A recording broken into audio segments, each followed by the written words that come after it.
WHAS11 Good Morning Kentuckiana starts now with weather first. Good morning, everyone. Heading into 6 a.m. and all of this could have potentially been your alarm clock this morning. We're looking up at the radar, all lit up with that severe weather that has been moving across Kentuckiana. We've heard some rumbles of thunder even here in the studio a little earlier on, and we are tracking that on GMK. Good morning, everyone. I'm Grace McKenna. And I am Jim Stratman, sitting in for Eric King and alongside Chief Meteorologist Ben Pine, who has been working for hours now, tracking what has been lines of storms coming through the region. Yeah, and what a strange day this will be. 73 just after midnight. It's going to be in the 30s later this morning, maybe in a couple snowflakes mixing in. Some big ice balls here behind me. This is some golf ball size hail in Retrial, Kentucky from the severe thunderstorm warning that moved, warned storm that moved through Breckenridge and Hardin counties. Thankfully, the good news this morning here as we head into our 6 o'clock hour, the severe weather threat is over for Louisville and areas to the north over southern Indiana. The tornado watch has been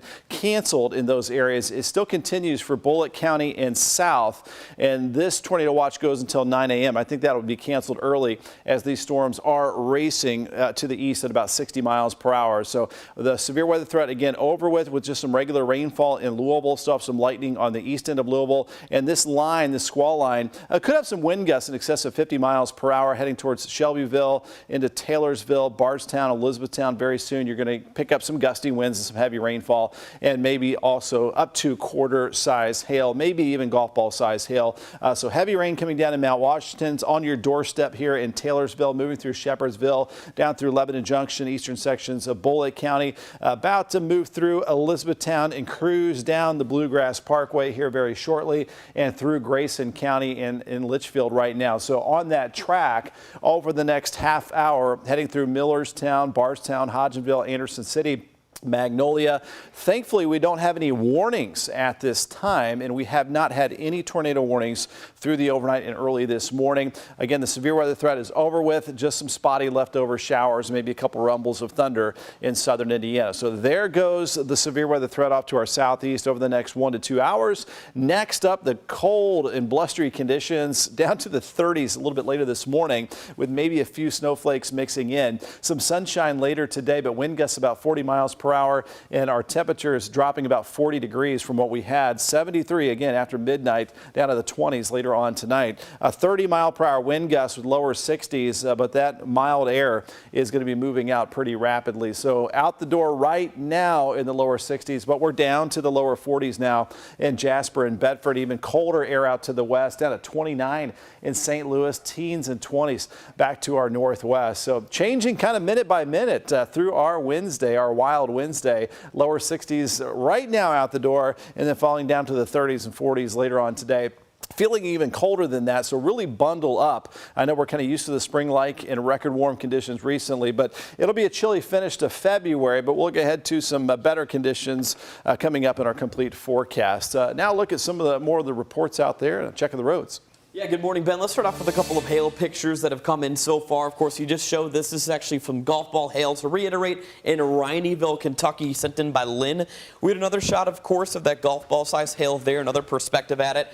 Some quarter size hail also coming in from McQuaddy, Kentucky. This one sent in by a Twitter viewer. And we also did have a crash that did pop up. Transitioning over to traffic now. All lanes westbound are blocked just past Bank Street. This is as you approach the I-64 interchange with the Watterson Expressway towards the Sherman-Mitten Bridge as well. So again, all lanes will be blocked along the Watterson. You can still access the bridge, but just go ahead and hop onto 64 that direction. We're going to be continuing to watch all lanes block that direction, but I just want to mention too, 65 northbound, we have a couple of non-injury accidents towards Grade Lane and Phillips Lane, and our drive times overall are still looking good. Just keep watching the Watterson Expressway. We'll keep you posted. Very much, Sam, and we have also been watching outages around the area. You can see right now, according to LG&E, about 28 outages here in Louisville metro area. This outage map, it updates every 15 minutes or so, so we've been watching this all morning long, and we will continue to keep you monitored as we see any changes as the storm continues to move through the area. LG&E also says it's prepared for the potential for widespread power outages with crews on standby. It also expects one of the hardest hit areas to be the metro, so there will be additional Kentucky utility crews stationed near Louisville. That way, if the power does go out, they can quickly get started to restore service. And another quick thing to mention, we have a couple of school districts who are going to be on delays. That is Silver Creek Schools and Rock Creek Community Academy, both in Sellersburg, operating on a 2-hour delay this morning. Of course, we'll bring you first alerts and any additional changes and new watches and warnings as well, all in the WHAS11 app. You can also live stream the newscast on the app if you lose power. We're getting now to a little bit of breaking news that we're following from the Brown Hotel downtown. There is a heavy police presence there for what we're told is an investigation. We've reached out to Metro Police to try and get more information, and once we know anything more, we'll let you know on air and online. Turning now to new details about a deadly shooting in Fern Creek. We first reported 3 people had been shot, but LMPD now says that number is actually 4. One of them died at the scene.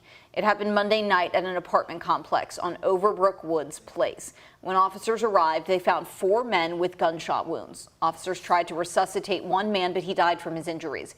The other 3 were taken to the hospital and are expected to survive. People who live at the apartment complex are concerned about the violence, saying it came as a shock because the area is usually quiet. My girl, she called me and asked me was I okay, and I was like, I just lost me. I was like, well, for what? Yes, of course. Of course I'm fine. She was like, she heard some gunshots and stuff. I was shocked because I was like, because it's normally quiet over here. It's nice. It's real nice, and it's nice people around here. You know, you don't see too much going on, see too many people out, and most people working. It's normal, working hard people.